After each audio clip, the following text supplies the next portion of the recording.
5 August সাবেক প্রধানমন্ত্রী শেখ হাসিনা দেশ ছেড়ে পালানোর কিছুদিন পরপরই ফাঁস হতে থাকে তার ফোনালাপ। বিভিন্ন পদের আওয়ামী লীগ নেতাকর্মীদের সাথে একের পর এক অডিও কল রেকর্ডে উঠে আসে তার দেশ বিরোধী ষড়যন্ত্রের নীল নকশা। এসব অডিও কলে শোনা যায় নিজের বিরুদ্ধে হওয়া মামলা ও মামলার বাদীদের হত্যার হুমকি দিতেও।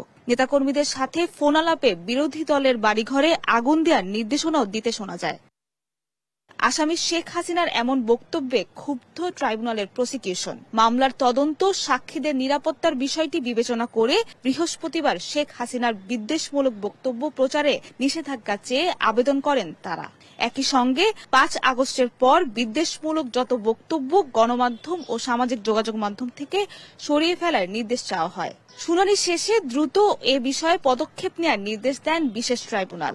তদন্ত সংস্থা এবং প্রসিকিউশনের অধীনে যে মামলাগুলো তদন্ত অবস্থায় আছে, সেই তদন্ত চলাকালীন অবস্থায় কোনো আসামি এমন কোনো হেট স্পিচ বা এমন কোনো স্পিচ দিতে পারবেন না যাতে করে এই মামলার তদন্ত বাধাগ্রস্ত হয়, এই মামলার কোনো সাক্ষী অথবা ভিকটিমরা ভীতিগ্রস্ত হয়।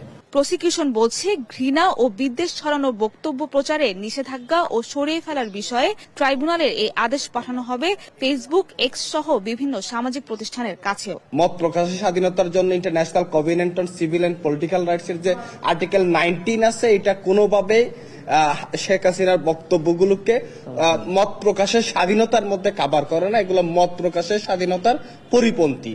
এই বক্তব্যগুলো যেগুলো আমরা ট্রাইব্যুনালে আজকে আমার ল্যান্ডেড প্রসিকিউটর ফ্রেন্ড উপস্থাপন করেছেন, সেই সাবমিশনগুলো দিয়ে আমরা এই ওনাদেরকে চিঠি লিখব।